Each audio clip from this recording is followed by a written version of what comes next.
اگر آج خدا کا کلام آپ کو برکت دے تو ضرور اس برکت کو دوسروں کے ساتھ شیئر کریں، چینل کو سبسکرائب کریں، ویڈیوز کو لائک کریں تاکہ آنے والی تمام ایسی ہی بابرکت ویڈیوز آپ تک پہنچ سکیں اور آپ کی زندگی میں خدا اپنے جلال کو ظاہر کرے اور اپنی برکات کو آپ پر اور آپ کے خاندانوں پر نازل کرے۔ آمین۔ کیا میری زندگی دوسروں کے لیے بابرکت ہے؟ چلیں آج اس سوال کا جواب دیکھتے ہیں خدا کے کلام میں سے۔ خدا کا کلام اس بات کا جواب آج ہمیں دینے والا ہے۔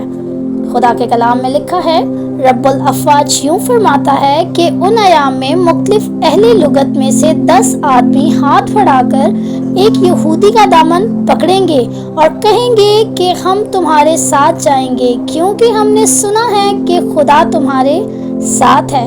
زکریا 8 باب اور اس کی 32 آیت۔ خدا چاہتا ہے کہ اپنے لوگوں کو اپنے روح سے معمور کرے تاکہ دوسرے لوگ ان میں اس کی عظیم حضوری کو دیکھ سکیں۔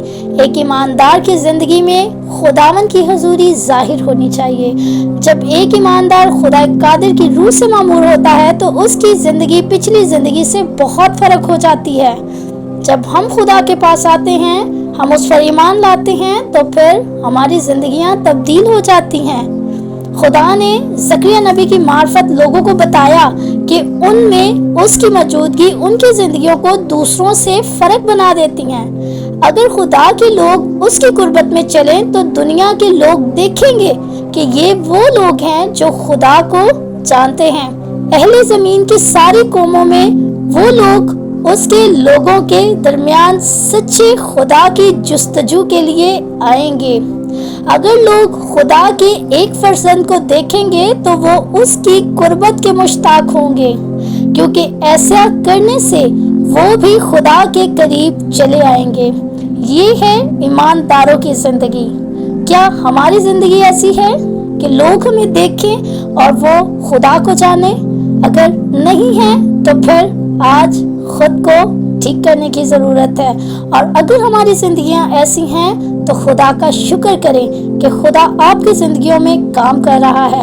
آپ کی زندگی میں مسیح کی حضوری کا اتنا واضح ثبوت ہونا چاہیے کہ چاروں طرف بسنے والے لوگ آپ کی طرف کھینچے چلے آئیں اور وہ چاہیں کہ ان کی اولاد آپ کی اولاد کے ساتھ رہے، اس لیے کہ آپ کے بچے خدا ترسی کے ماحول میں پروان چڑھے ہیں۔ لوگ آپ کی رہنمائی کے طالب ہوں کیونکہ وہ جانتے ہیں کہ آپ کی دیندار زندگی خدا کے حضور مقبول ہے۔ آپ کی زندگی اور آپ کا گھرانہ لوگوں کے لیے قوت سے بھرا ہوا ہونا چاہیے، کیونکہ وہ سمجھتے ہیں کہ خدا کی حضوری آپ کے ساتھ اور آپ کے گھرانے کے ساتھ ہے۔ آپ اپنی زندگی میں مسیح کی حضوری کا ثبوت جتنا زیادہ دکھائیں گے، لوگ اسی قدر زیادہ تعداد میں اسے پانے کے لیے آپ کے قریب کھینچے چلے آئیں گے۔ خدا کا شکر ہو کہ خدا ہم سے محبت کرتا ہے اور وہ اپنے لوگوں کے ذریعہ سے کام کرتا ہے۔ خدا آج ہمیں ایسا بنا دے کہ لوگ ہماری زندگیوں سے برکت پائیں، ہماری زندگیوں سے مسیح کو جانیں اور ہمارے جیسے بننے کی خواہش کریں تاکہ مسیح ان کی زندگیوں میں بھی کام کرے اور ہماری زندگیاں دوسروں کے لیے بابرکت ہوں، تاکہ خدا کا کلام بڑھے، پھیلے اور ترقی کرے۔ اور جب خداوند یسوع مسیح اس دنیا میں آئے تو ہم سب مل کر اس کا استقبال کریں، اس کو ویلکم کریں۔ خدا ہمیں ایسا کرنے کی توفیق دے۔ خدا آج اس کلام کے وسیلہ سے ہم سبوں کو بہت برکت دے اور ہمیں ایسا بنائے جیسا وہ خود چاہتا ہے۔ آمین۔